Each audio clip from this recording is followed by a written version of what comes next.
Hello and welcome back to the Now We Know Show, the show where we discuss a topic of interest and by the end we will have learned something new and hopefully you will too. I'm Zak. And I'm Buzz. In this episode we're going to be talking about the Artemis 1 space mission. Oh, that sounds interesting. It certainly is.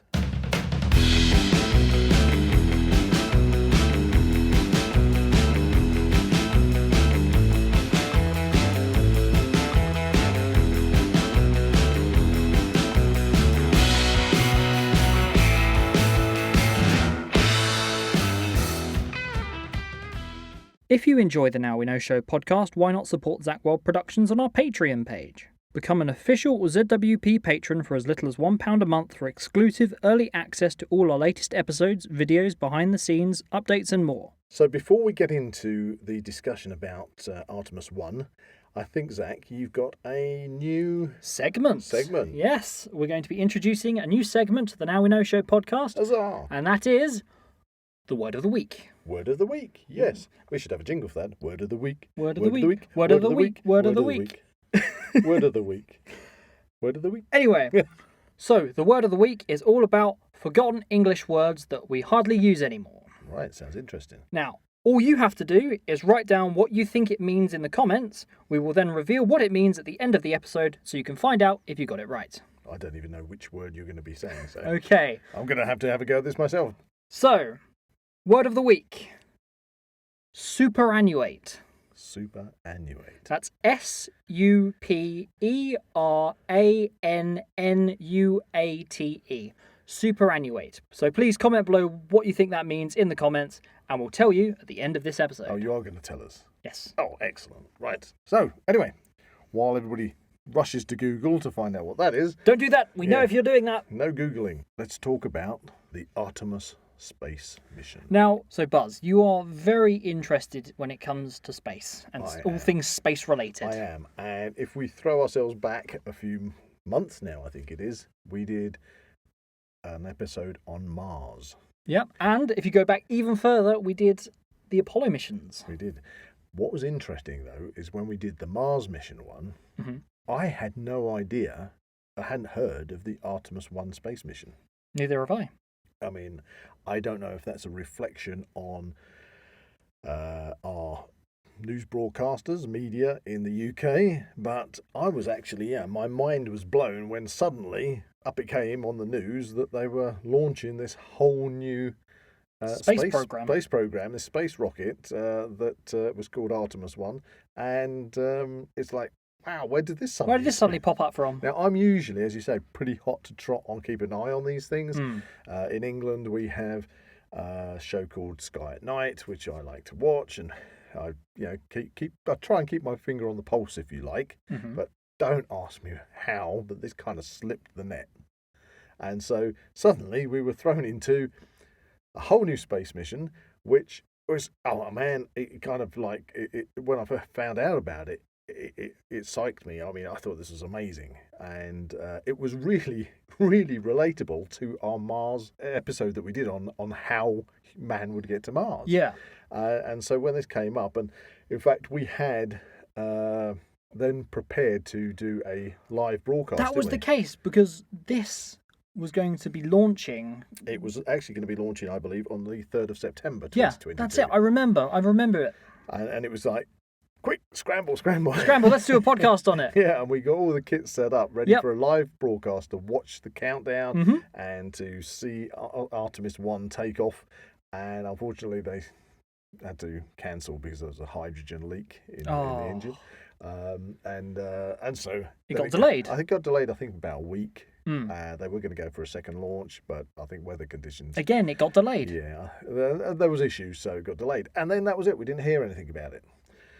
And then, it's crazy, isn't it? Droopling along, not hearing anything on the media about anything. And that was the thing. I thought it was being delayed until next year. Well, that's the thing. You'd think that such... Well, I consider it a very important event in human history. Such, an important step forward with, mankind actually going back to the moon. This is like crazy stuff, because it's not just going... This is why I say I was psyched about it, because it wasn't just about Artemis 1 going and taking humans back to the moon, but also setting up a permanent moon base. That's crazy. Having an orbiting station around the moon. Yeah. And ultimately, again, going back to our Mars podcast, it's going to be the stepping stone, the launch pad for future missions to Mars, which could well be happening in the 2030s. Yeah, that would be really exciting to see. It is. So, to suddenly have this, it's like, wow, this is amazing. And then this week, I woke up in the morning on the 16th of November and made a cup of coffee, turned the news on, and it's already launched. What? When did that happen? When did it happen? Thank you, British media and news broadcasters. You literally, I don't know how that's, again, slipped through the net. I mean, for me, this is really big stuff. And it's like landmark history right there. And they're not talking about it. And so, it was like, right, quick, get on. Scramble. Get onto the NASA live video broadcast to see what's going on. At that point, I think it had already gone through Earth's atmosphere, out into space, and done its first separations of the SLS, which is the Space Launch System. And Orion, the module itself, on its way. And it's on its way to the moon. On its way to the moon. So, wow, how did this all happen without us knowing? And as I say, and then this week, we're broadcasting now, literally just after, it was yesterday. Yeah. Yesterday, the Orion module reached the moon and then did a slingshot round the moon and put it into a retrograde orbit, which basically means that, if you can imagine, the moon is obviously orbiting the Earth, and that's going in one direction, and the retrograde orbit means that Orion is going away from the moon and then coming back. Isn't it kind of going in like a big oval? It's a big elliptical orbit, and again, this is fantastic, because although the Orion module at the moment is unmanned, I believe there's a mannequin in it. Yeah, I think they're doing some tests to see how that would actually affect the human body. It's got so much science on board. Oh yeah, it's really good. But again, a mind-blowing thing is that the module itself, Orion, is going out further than humankind. Oh yeah, I think they had a brief stint on the news about that. It was like the furthest out. When it's a manned mission, when they've got humans on board, that it will be travelling out further away from the Earth than humans have ever travelled into space. Wow. And that is like mind-blowing. That's crazy. Or, as I believe I should be saying these days, being down with the kids, I'm really gassed about it. I'm a celebrity reference right there. Yeah, so, this mission, is that just like the first step? Yeah, it's the step first, one? It's the first step. And that's, again, briefly, that's why I can't believe that the media isn't covering it. Because when I suddenly discovered, I thought I'd check in. I've been checking in on a daily basis because, you've got the launch. That's all exciting. That's rocking, and you see that has all gone off perfectly to plan. Thank goodness. People in ground control just suddenly wipe their brow of sweat. And the thing is that the whole mission, the rocket and the module, have got a total of 24 cameras on board, and that was separated 8 on the Space Launch System rockets, and then you got 16 that are on Orion, inside and outside, 4, I believe, on the solar arrays. And so we're getting, really good quality video and imagery coming in from the whole mission at the moment. But you kind of had this period from when the Orion module separated from the main booster rocket, that then it's travelling to the moon. So for a certain period of time, you're just seeing images from the solar array of the moon in the far distance. Unless you want to sit there for hours, gradually getting closer over a few days. And but that's something, and so you've got a period of time where I've been kind of like dropping in and seeing what's been going on, and then yesterday, as I say, I dropped in on it, and boom, there's the Orion module, literally I think it was travelling about 600 miles per second towards the moon, and you could, it's just mind blowing to be able to see the images off this solar array of the module as it's approaching the moon, and the moon's getting bigger, and then as it swung around the moon to slingshot off, and then you get the image of our little blue planet. Now, I remember seeing that on the TV screen, and that was just like, that was mad. Well, that's because I was on the NASA Live channel. Oh, right, okay. And I'd basically beamed that up onto the telly. But that's not the news. That wasn't on the news. What I mean by that's not the news, you weren't watching it on the news channel because it wasn't on the news channels. You know, that's crazy. It's crazy. It's not on the Such news. a landmark event. What are the British news channels doing? In fact, today. So all this is happening yesterday, and you're seeing these fantastic images. I mean, as the module swung around the back of the moon onto what people mistakenly call the dark side of the moon. It's not dark at all, because obviously the sun shines on it, but a more correct term would be the far side of the moon. And as the module's coming around, slowly the Earth is coming into view. Well, it's in view, and then it's disappearing behind the edge of the moon. Right. So it's like Earth set rather than the moon setting sunrise, or sunset. Yeah, the Earth is setting behind the moon, and at that that's point, weird I think about. I think there was a 6-minute window where they lost transmission because the moon blocks transmission from the module until it pops out the other side. And it was like these images and the video images were just fantastic. Yet nothing on the news. How many? Okay, nothing on the news. I remember we saw a brief stint, didn't we, earlier today? Yeah, well, that was what I was going to bring up. Right. I came down this because I've been monitoring the news channels just to see if they're going to throw up more information, that NASA might have put out there, and get some quality images, etc., etc. And suddenly it said, "Oh, the Artemis 1 mission has reached the moon." That was it. I sent you several messages. Artemis is on the news. Artemis is on the news. Yeah, and it lasted 20 seconds. 20 seconds. 20-second article before they went on to something else. Or do you mean when they went on to back to football? Yes. How much do they need to report on football? We're like in a half-an-hour news broadcast, lunchtime, big chunk. I tend to watch the news at lunchtime, and like literally 20 minutes of that half-hour slot, all about the World Cup. World Cup. I mean, so it's more important that people, okay, if you like football, that's great, but it's more important that people talk about, loads of different millionaires kicking a ball about on the field rather than this groundbreaking science that is happening right now. Yeah. And these are the steps that kind of almost puts the human psyche into perspective. Well, like, what really is that important? Because then you bounce to the images of Artemis looking down on that really tiny speck in the vastness of nothing. Yeah, in the void. Yeah. And that we're all on that little Everything speck. is on that little speck. All our problems, all the world's problems. And the most important thing, football.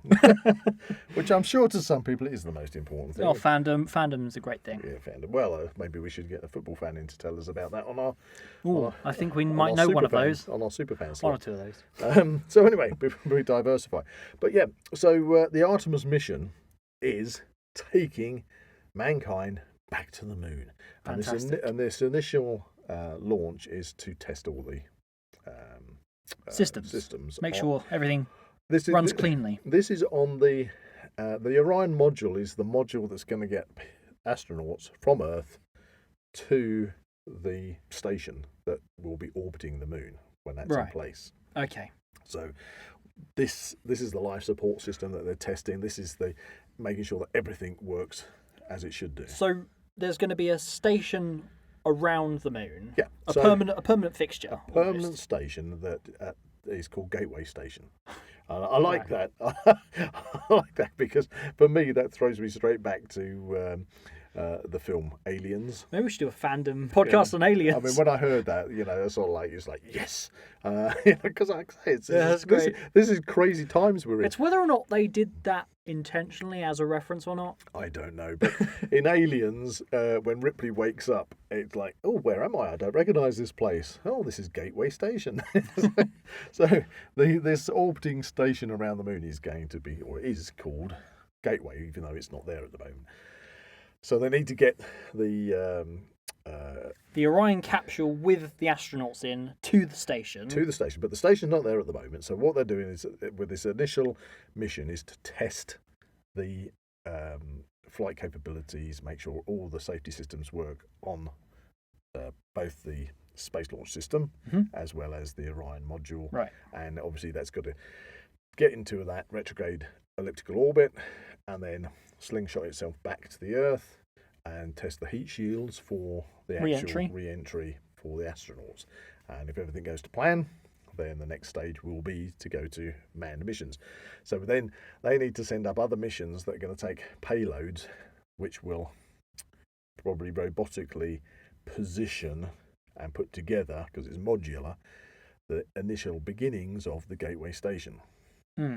But going back to the Orion module, because this is fascinating science. I mean, this science is now... It's groundbreaking. It's beyond the Apollo missions, you know. I believe that one of the engines that is actually in the Orion module, that it's actually been used before.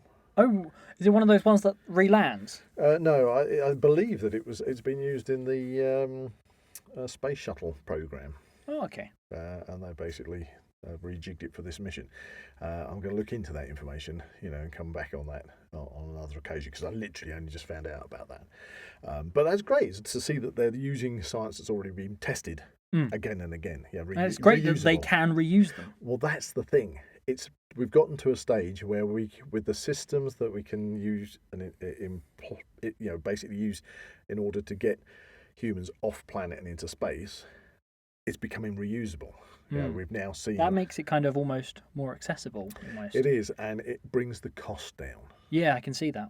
But there's again, people are going to complain. Why are we sending rockets into space and doing a mission like this, opposed to feeding or solving the problems on the planet as are? But it is part of solving those problems, and even technology from the Apollo missions, pushed technology forward for the benefit of everybody. And I think if you look into the figures, the amount of money that's being spent on Orion and the whole Artemis 1 mission is nothing like the Apollo missions. NASA do not get a very big handout from the United States government anymore, and a huge part of the whole Artemis project is to get other companies on board. People like Elon Musk, right? Okay, with SpaceX, I'm sure they have... the European Space Agency, yeah, everybody working lots together. of international cooperation and stuff. Loads, So going back to the Orion module itself, we've been getting these images come through, but the fascinating thing is these cameras that are on the solar array. That's another striking difference between the Apollo series and the Artemis 1 mission, because the space modules that went to the moon all had power cells to keep them going. Right. They had to carry their own power cells with them, whereas Orion is powered from solar panels. Well, that's good. Because they didn't have that technology back in the day to run the module. So it doesn't have any power cells in the same vein as the Apollo missions. It's got these, and that was the thing. After the actual launch system had separated from the Orion module, then that was the first thing that occurred, was the solar array was unfolded.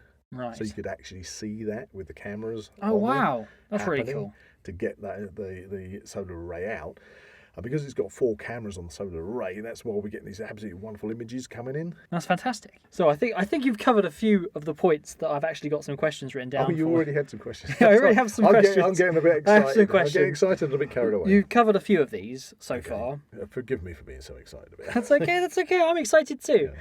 First up, how long is the Artemis mission? So the Artemis 1's journey and the journey of the Orion capsule will take it 450,000 kilometres to the moon, where it will then orbit at 400 kilometres above the lunar surface before continuing approximately 64,373 kilometres beyond into deep space, as I mentioned before. The furthest out not the furthest out that we've sent anything before, Yeah. obviously, but this is the furthest out where Humans humans will will be. be going. Exactly. Fingers crossed. And that's quite scary because you're talking about into deep space. Ooh. And when we saw those images yesterday of the planet, Yeah. away, the moon is suddenly looking huge, and the planet Earth is tiny, and you think you're in this little capsule in this void. It's crazy. Yeah, that word deep space suddenly becomes Like really scary. Jumping into the ocean where you can't see the floor. That's right. So as I say, sorry, I'm getting sidetracked there, but after the mission length of, as I say, about 25.5 days, the module will splash down in the Pacific Ocean near to California, I believe, on the 11th of December. Oh, okay. If everything Okay, goes. that's okay. And so Okay. far, everything's going to plan, so there's no reason why it shouldn't be splashing. Hopefully, there won't be any aliens on board. What is the purpose of the Artemis mission? Well, I've briefly kind of outlined that, haven't I? Yeah. So, I mean, there's a lot of experiments that are going on. I'm not up to speed with all the different experiments that are on board or going to be tested on board, but the main body of it is to take astronauts back to the moon, but also have a permanent lunar base. So we were talking about them docking with what will be the Gateway Station. So you've got the Orion capsule, and that is the, if you like, the Earth to Gateway, and from Gateway back to the Earth transportation. But there will be a lunar lander, which will also be docked Onto the station. the Gateway Station, and that lunar lander is what takes the astronauts to the lunar surface. surface and back to the Gateway Station again. Right. That's job, and I believe that's being developed by SpaceX. Right. So SpaceX have got the lunar lander, and the actual place, which is very interesting, the place where it's already earmarked for the base to be put. That's is, good. Around the South Pole region of the moon. Huh. Because there's a lot of frozen ice there. And that can be used. For both oxygen, for water, and for fuel as well. So you've got all the potential you need there to supply a manned station. Okay, I think this leads me into my next question. Okay. Why do you think we should go back to the moon? Right. Well, obviously, all of everything I'm saying from an excited layman's point of view. Okay, from somebody who's always been excited about space, about both the reality of astronomy and understanding the universe about us, as well as loving the idea of science fiction. And when I was a kid, in the early 70s, to think that we actually, in my lifetime, I mean, obviously we'd already been to the moon in the 60s, landed on the moon, but to actually have a space station revolving, orbiting around the moon and having a lunar base, that's science fiction. Yeah, that's mad. But this is becoming science fact now. And your question of, why should we do it? Mm-hmm. Not only is it important, I believe, for the future advancement of the human race, but and all the technology that goes along. Where as we develop things that are going to help us on planet Earth. But we have to look to the future. When it comes to things like global warming, where they recently had the latest COP 27. COP27, where all the nations' leaders came together to discuss and to try and find ways of keeping the global temperature to not rise above 1.5 centigrade globally, because if it goes up to 3 centigrade, we're buggered. That's a very, very British way of putting it. But yes, we got big problems, so we've got this global crisis of trying to slow down global warming. Mm-hmm. But that's probably more the reality of it, to slow down, because I'm not going to get into the politics of this. There's better people to ask these questions to, but it's quite obvious that there are some very large industrialized nations on the planet, India, China, Russia, even the USA, that are adding so much carbon dioxide. But that was the thing. Going into the COP27 thing. Yep. Some of those, Yep. namely Russia and China, I don't think they actually attended. Yeah, well, we've got issues with Russia at the moment anyway, and relations with China is always, a bit topsy-turvy. A bit topsy-turvy on a knife edge. Yet they would argue, certain countries, India has massive reliance on coal. Yeah. And building more power stations, I believe, and just everyday people use coal to, whether it's healthy, it's not particularly healthy. I wouldn't want to cook my dinner over coal, but they literally scavenge coal, and coal is everything. Coal is life, and a lot of these countries argue that the West already had its industrial revolution, and that they should have their chance to do that and bring themselves and their economies up in order to improve everybody's standard of living. I suppose it's a matter of perspective, isn't it? And then places like Africa, who actually don't really add very much on the global pollution scales, but they're suffering so much from everybody else's. And that's where they were having that discussion about damage limitation and how more wealthier countries should be helping to pay to help less fortunate countries to develop faster, to help them when they're dealing with like these Pacific nations where they're island nations, and because of ocean level rises, they're starting to lose their land. Literally facing the fact that whole islands and countries are going to go underwater. That's crazy to think about. So you might say, well, okay, I've now gone off onto global warming. Yeah, it's a bit of a tangent. But it is connected to the Artemis mission, because in the long run, if we're going to both tackle global warming and the increasing global population, because that's another got to go somewhere. Got to go somewhere. The global population at the moment stands around, I believe, about 8 billion. Yes, and that has rapidly rocketed upwards. Well, just think, if 8 billion people had a kid, that's then Did you say 8 billion people? Yeah, if for instance, if every single... Yeah. Anyway, if 8 billion people had a kid, you'd have 16 million people. Exactly. Well, obviously people die as well, so you've got this. But if you look at the explosion in population across the world, and yes, there are variations people will throw into the mix. Other certain places have gone down in fertility, and other places and this and this, and they argue lots of different factors. But if you just go back to the 1920s and look at the world population then, and you go back to say the mid 1800s, the world population then, the population of the world is spiking and rapidly up to an estimated of, when we hit around 2050, around 9.5 to 10 billion people. Crazy. Now, this is a problem because you're going to be combining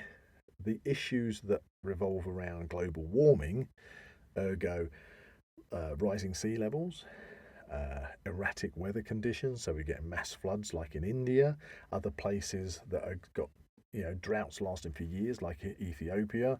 I think Somalia is having those issues. Even in the UK, we had the hottest summer we've ever had on record. No, it's just started to come into winter, and it's kind of, weather's really fluctuating. Well, it's fluctuating, but we've had record temperatures into the autumn so far that we've never had. We should be having heavy frosts.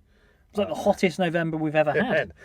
And of course that affects ecosystems, and it affects farming, and that means farming feeds people.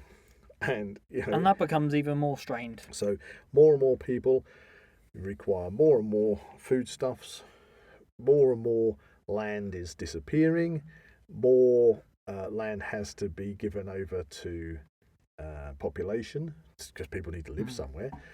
People need, you need more arable farming, and that's why a lot of technology is going into all these different types of farming. Why am I thinking of a reference from the Avengers right now? I'm thinking of Thanos and his statement that resources in the universe are finite. Yeah, well, that's the problem. on the planet Earth, resources are finite. You've only got so much, and the more population that you put in there, The more that's taken. more it's taken up. Now, people will argue that. They'll argue the fact that you can populate the Earth with, say, 1 trillion people. Right. So, which obviously is vastly more than saying 10 billion people. But that's where you've literally number crunched the figures of resources and people and said, well, if everybody has... But that living standard's going to just go straight down, isn't it? So if you've got people living in little pod and you're having your protein pills just to keep you alive and your water ration and stuff like this, that's like at the extreme calculations. But we can't look at the extreme. We've got to look at what's comfortable, what's realistic. And so when you've got a population of, say, 10 billion, and you've got people, quite rightly so, that are in impoverished third world countries looking to rich countries like the UK, Europe, America, Russia, they're looking at places where people have a much higher standard of living.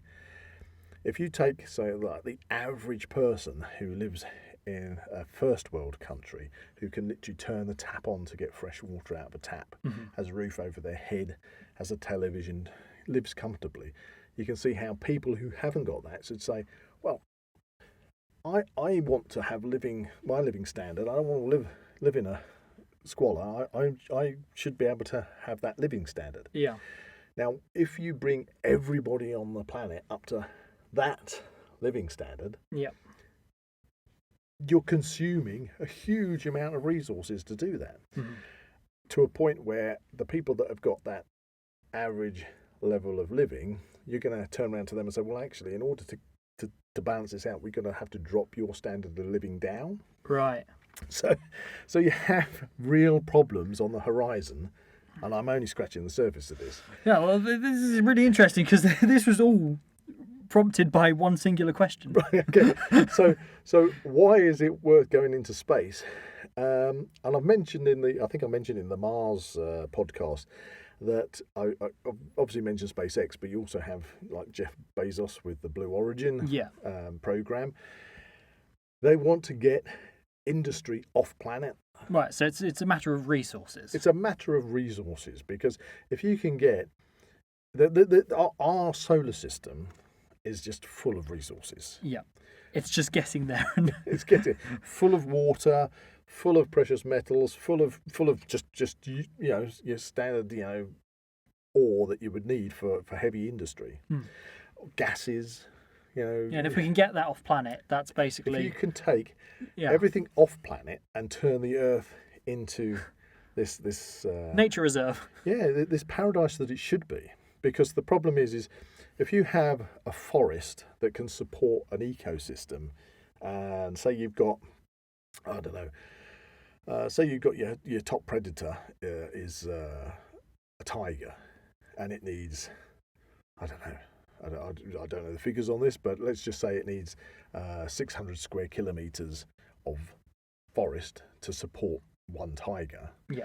If you keep chucking tigers in there, they're going to eat the resources, and they're going to starve. And they're going to starve.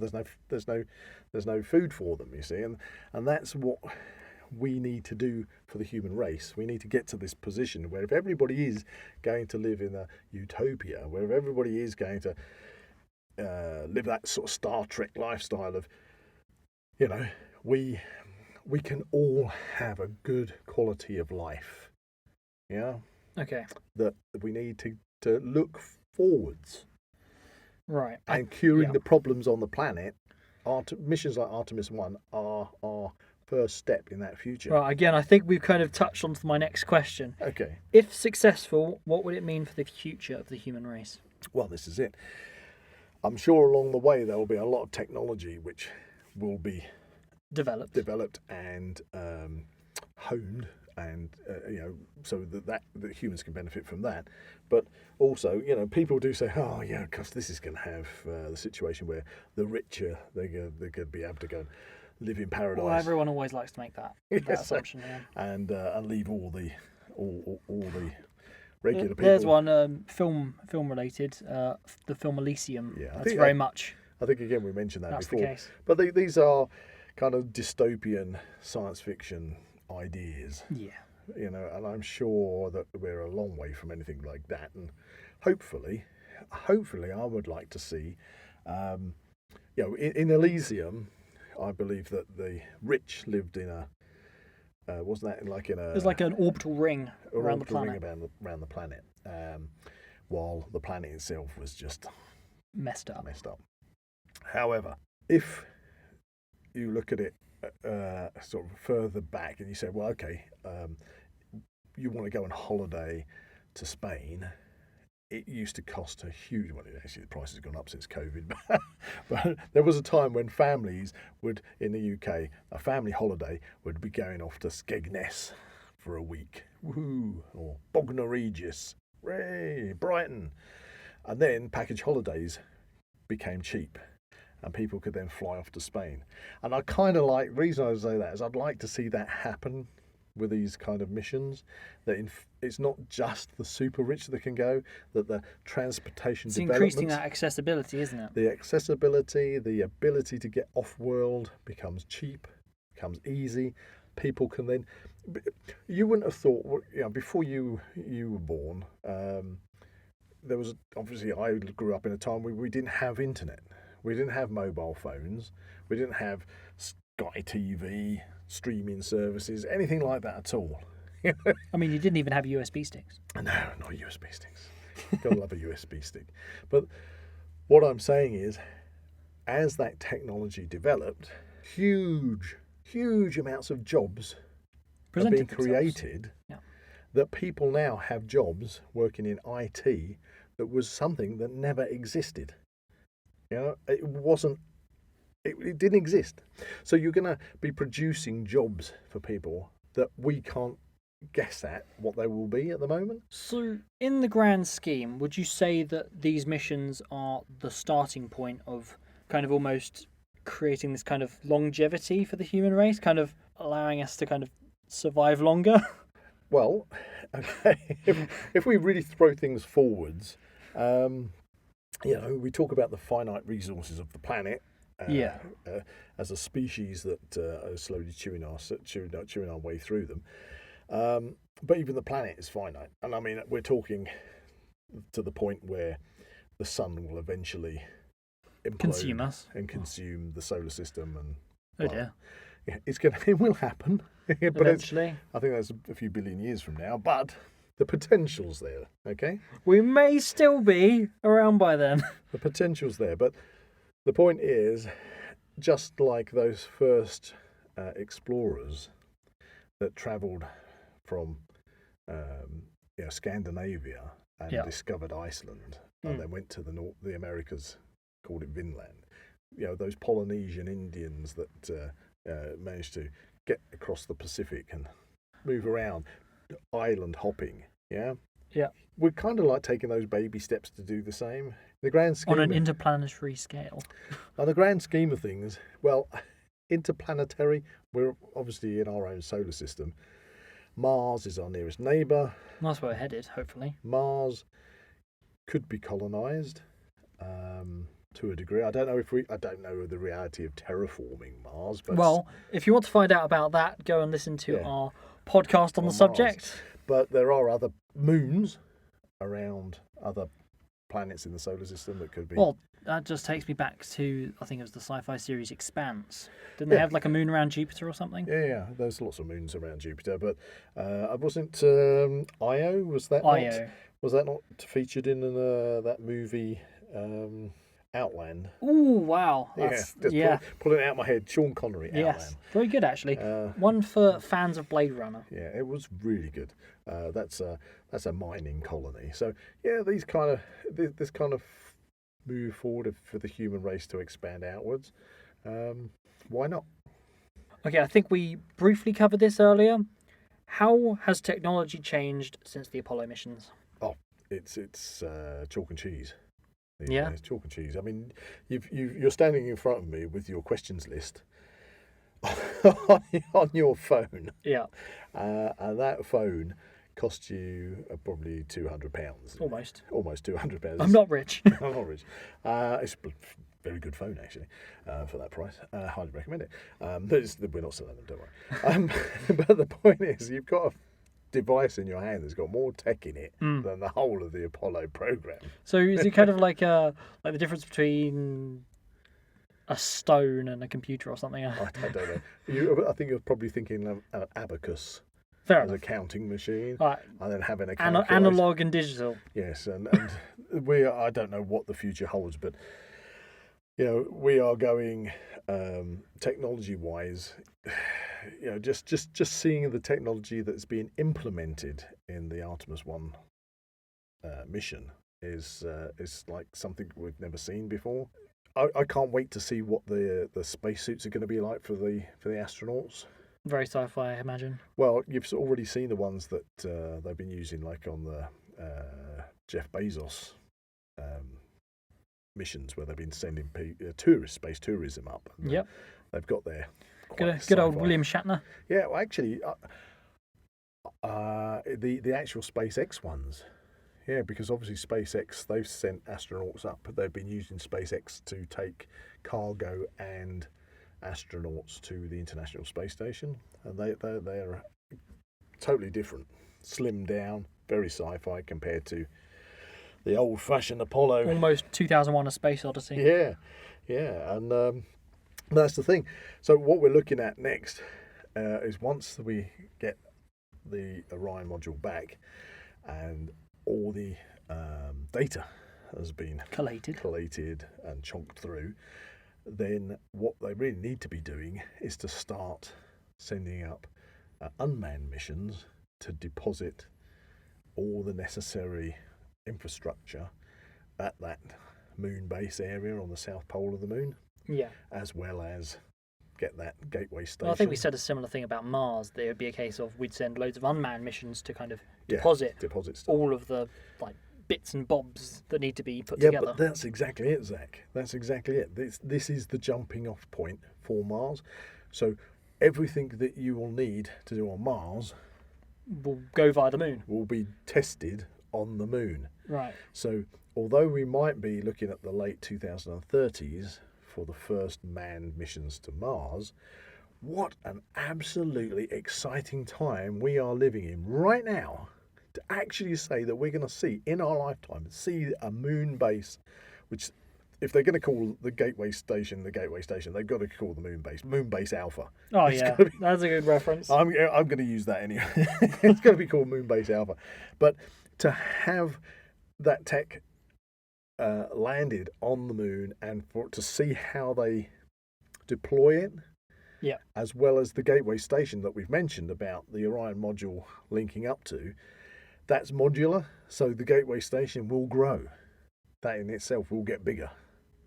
So you will perhaps have, although it would be a transit station for astronauts going to the gateway station to the moon, other ones coming from the moon back to gateway station and coming back to Earth, there might be quite a manned presence on the gateway station as well. And when everything's all in place and it can almost start running like clockwork. Yep. I mean, can you think of this? Just imagine the science they're going to be doing. Fancy a bus ride to the moon? To be able to have first-hand experience of using the resources on the moon, to tap into the water supply on the moon, and to produce the oxygen required.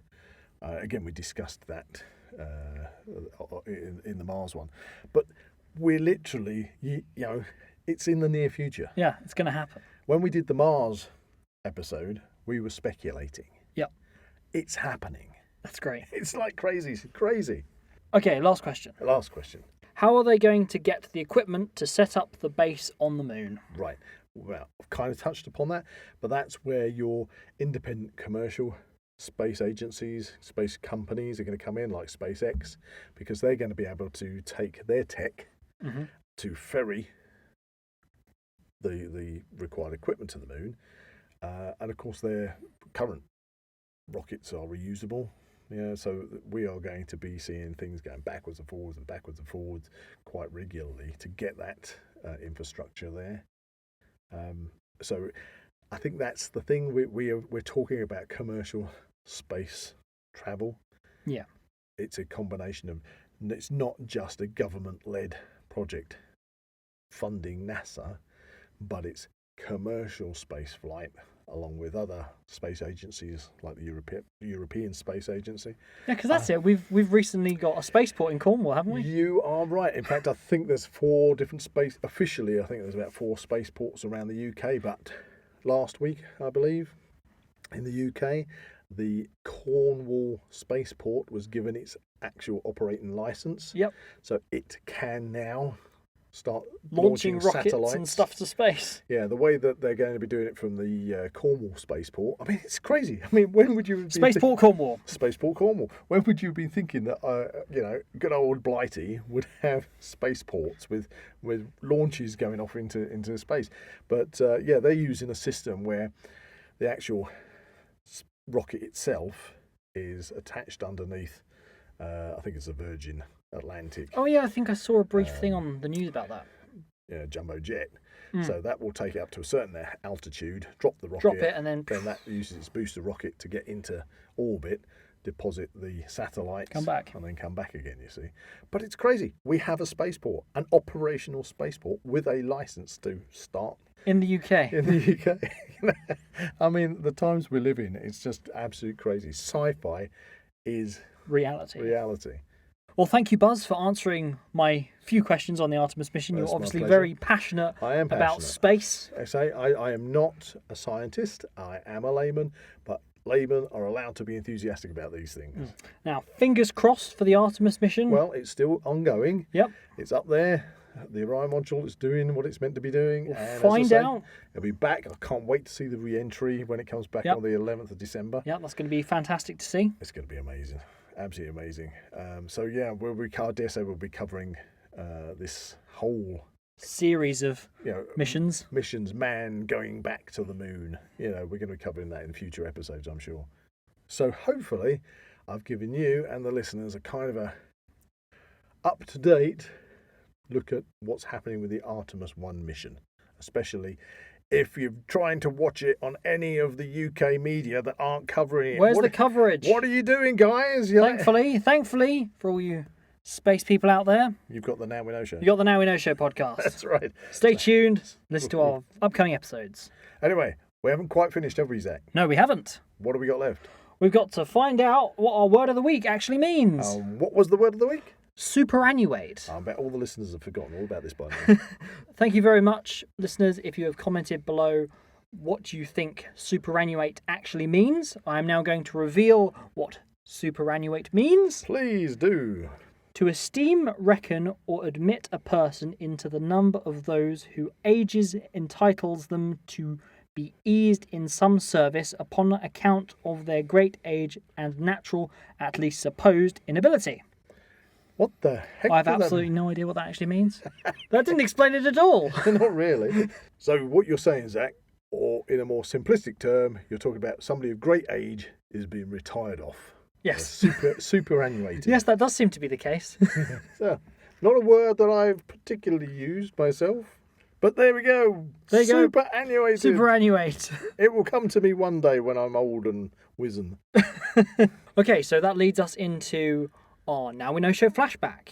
And for this Now We Know Show flashback, I would like to say that as of time of recording, the Now We Know Show podcast and the Zak Wylde Productions YouTube channel has surpassed 100 subscribers! Huzzah! Yay! Thank you very much so much, guys, everyone who has watched our content, listened, subscribed, liked, commented, whatever. Thank you very much. If you haven't subscribed, please go over there onto YouTube and subscribe for us, please. It makes all the difference. It costs you absolutely nothing. Makes all the difference to us. Also, our prepping podcast that was with Jack Harris has been received extraordinarily well, and we are looking to do more. Oh yes, in future episodes. I'm really looking forward to getting Jack back in the studio for further prepping. I believe we possibly will be covering storage of food. Oh, is this a little food teaser? Stores, teaser. Food stores will be on the next one, which is what every prepper needs to think about. There we go. That's been our podcast on Artemis 1. It's been great. I've enjoyed myself. So have I. I've found out so much about space and space things. I just jabbered. It's great listening to you. You have so much information. Sorry, I get so excited. But there we are. I'm enthusiastic on some things. Well, it could Maybe be not so much on football. it could be worse. It could be like football, for instance, and you're not particularly enthused by it. No, I wouldn't be very good. I'll be good at asking questions and learning about football, but I have no understanding of football, to be honest. We'll just have to quiz Jack on football. Yeah, I think we need to get a football fan. Not Jack Harris, Jack. Wilderspin. Normal Jack. Jack, who's not in the studio today. If you enjoyed this podcast, please like and subscribe to this channel and comment below any suggestions of topics or activities you'd like to listen to in future episodes. You can find the Now We Know Show podcast on YouTube, Spotify, Amazon Music and Apple Podcasts. Check out the Zak Wylde Productions social media pages on Facebook, Instagram and Twitter, or visit the Zak Wylde Productions website at www.zakwyldeproductions.com. Please get in contact, we'd love to find out how you're listening to us. So get in touch in the comments and don't forget to check out Zak Wylde Productions on Patreon to become an official ZWP patron today. That's a not quite superannuated goodbye from Buzz. You just had to say it, didn't you? I do. And that's a big, spacey Artemis 1E goodbye from Zak. Does that even make sense? I don't know. Let's just launch into the Let's stratosphere. blast off! To the moon! Till the next episode.